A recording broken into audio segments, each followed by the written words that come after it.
The Western Cape High Court courtroom was deathly silent. In the dock stood George Gueld Thomas, a name that once struck fear into the Cape Flats, an uncrowned king who controlled a network of blood and violence from behind bars. When the sentence was announced, 7 life sentences plus 175 years without parole, he said nothing. No resistance, no tears, just bowed his head, as if he knew that the empire he had worked so hard to build had officially collapsed. The man who once killed someone with verbal orders over the phone, once made a witness disappear overnight. Now, it was 33,000 calls from prison that exposed his full power. How did the prison become a command center for killing? And what caused it all to collapse?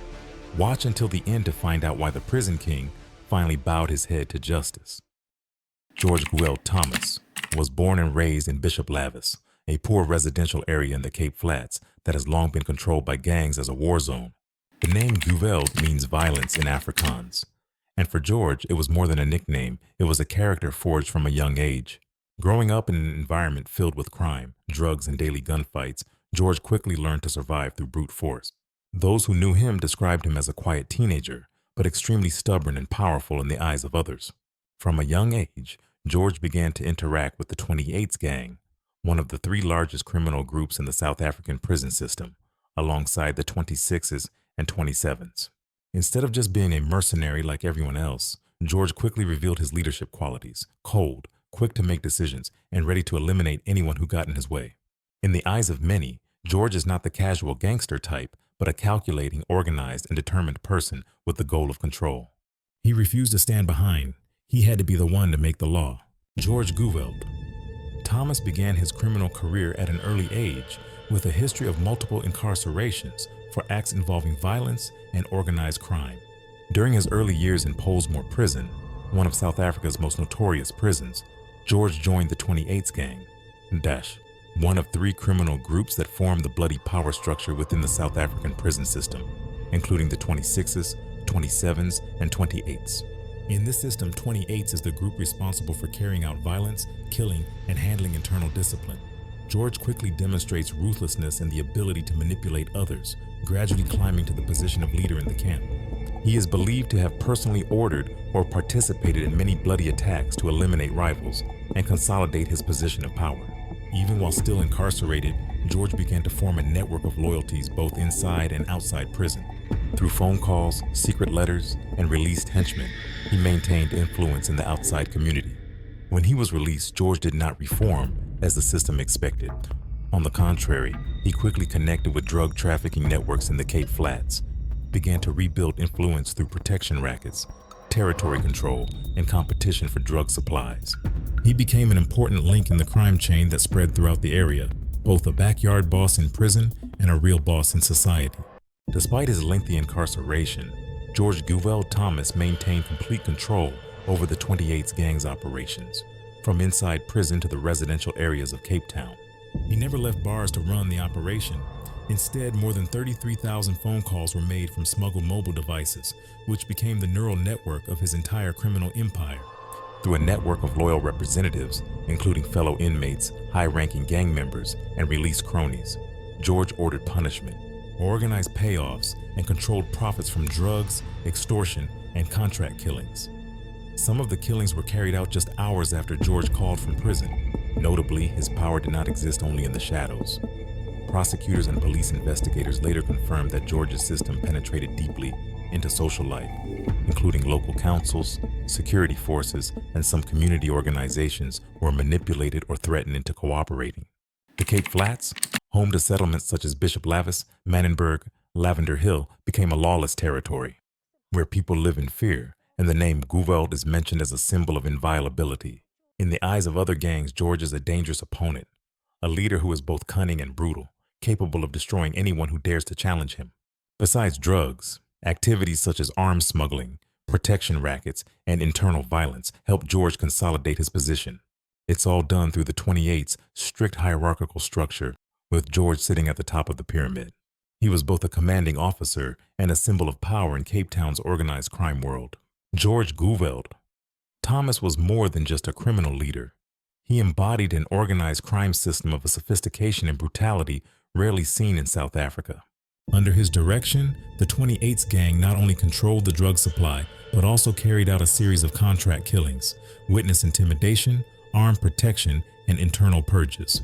Prosecutors at the Western Cape High Court presented shocking evidence. George made more than 33,000 phone calls from prison. These calls were made via mobile phones smuggled into his cell and used as a tool to direct his murderous activities outside. In many cases, George's calls occurred just before or just after a fatal shooting was carried out, suggesting a level of direct and proactive control. Not only did George order the murders, he also participated in collecting protection money from local businesses, especially in areas controlled by the 28th gang. Shops, bars, gas stations, all have to pay taxes if they don't want to be burned or attacked. From prison, George still received a percentage of the profits through intermediary assistance, often early released members or relatives. One of George's most ruthless tactics was his handling of internal betrayal. Any member suspected of betraying the party, even by giving vague statements to the police, could be hunted down and eliminated. Several witnesses in the case were murdered while awaiting trial.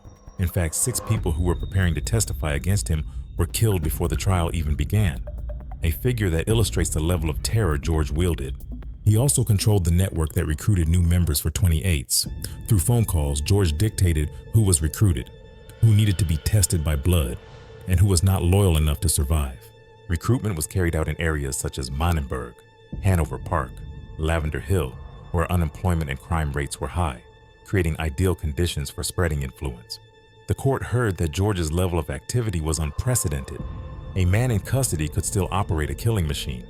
For him, prison was not an end, it was a command center. For years, authorities in the Western Cape have been secretly monitoring the underground activities of the 28th gang. Even though George Gould Thomas is in custody, the murders, gangland takedowns, and witness intimidation continue, and they all have one thing in common: they involve George's henchmen. The turning point came when a special investigative unit working with prison intelligence discovered more than 33,000 phone calls made from several cells, many of which were traced directly to George Thomas. The calls weren't just chat, they were orders. George coordinated attacks, bid on murder contracts, and punished anyone suspected of treason. Prosecutors later revealed that the call records became the most important evidence in convicting George. This is a major loophole in the prison control system, a place that should completely separate criminals from society, but has become a command center. Parallel to the phone data, some of George's once loyal accomplices began to turn against him. Some were arrested, others feared being dealt with like those before them.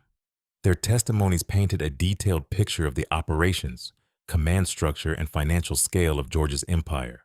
However, that resistance did not come without a price. In the run-up to the trial, 6 key witnesses were murdered, an unprecedented number in the history of gangland cases in Cape Town. The killing of witnesses shows that George is willing to use any means to silence those who speak the truth.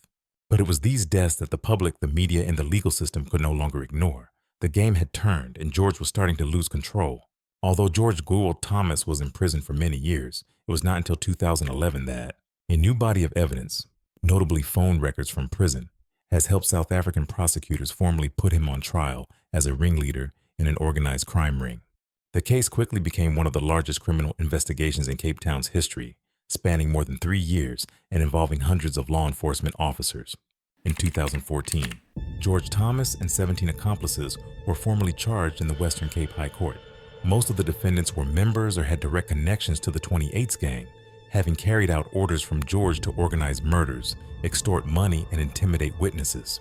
The indictment against George Thomas includes 52 charges, notably 7 counts of attempted murder, conspiracy to commit murder, organized crime, racketeering under the Prevention of Organized Crime Act, POCA, unlawful possession and use of a weapon, witness intimidation and murder, and gang-related offenses.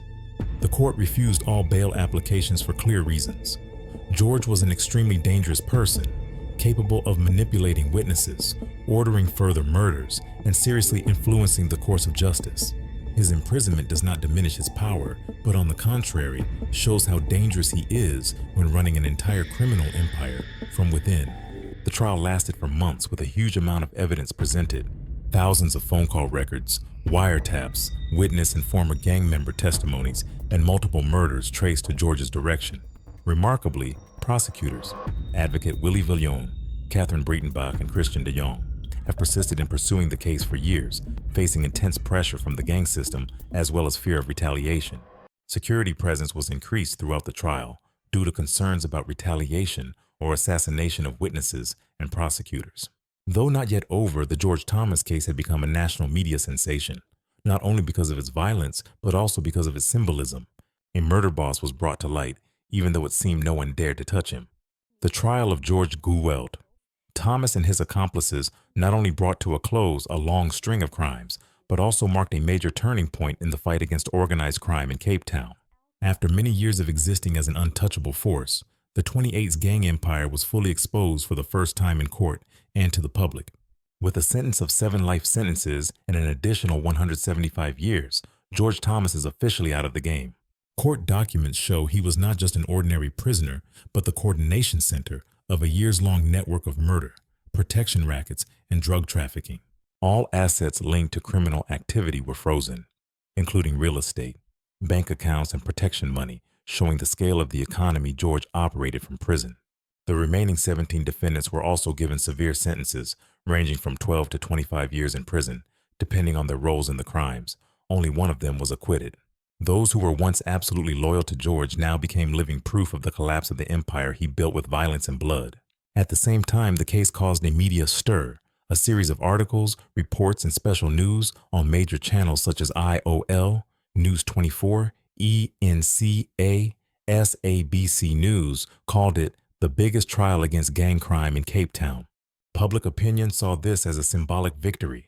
A kingpin who once controlled the community through fear was finally brought down by the legal system with evidence and determination. George Thomas, once a name feared across the Cape Flats, has become a symbol of the end of an era of rampant crime. The case laid the foundation for a series of crackdowns on gangs that followed, ushering in a period of dramatic change in the way South African authorities deal with organized crime. After years of investigation and more than 6 months of trial, the Cape Town High Court has officially closed the George Gould Thomas case, one of the largest organized crime trials in South Africa. On June 3, 2015, the verdict was announced in a tense and emotional atmosphere. George Thomas was sentenced to 7 life terms, plus 175 years in prison for 52 charges, including murder, conspiracy to commit murder, racketeering, and witness intimidation. The court affirmed that this sentence not only punishes George personally, but also serves as a strong deterrent to criminal networks still operating. The judge stressed that George had exploited the weaknesses of the system to run a murderous empire from behind bars, and that his danger required an absolutely severe sentence. 17 other defendants, mostly members or associates of the 28's gang, were also sentenced to between 12 and 25 years in prison, depending on their level of involvement in each case. These defendants included assassins, couriers, and those who carried out extortion and contract killings under George's direction. Of these, only one was acquitted due to insufficient evidence of direct involvement. The trial ended not just with a verdict, but with a clear message. Justice will come, no matter how long it takes and no matter how dangerous the forces. George Gould Thomas once believed that prison could not stop him. He did not need freedom to run an empire. With nothing more than a mobile phone, he ordered murders, manipulated communities, and kept the entire Cape Flats under his control. But it was that power, 33,000 calls, that became irrefutable evidence, bringing down the entire criminal system. He thought himself invulnerable, but justice is not blind. No matter how sophisticated a plot, it leaves traces. The downfall of George Thomas shows that no one can control the world from behind bars, if there are still people out there who dare to speak up. This is how one of Cape Town's most notorious gangland bosses was brought down in the very prison where he thought he was king. Why do you think a man in prison was able to run a murder network for years? Is it a flaw in the system, or is society too afraid to speak up? Leave your thoughts below, and don't forget to subscribe to stay tuned for more cases.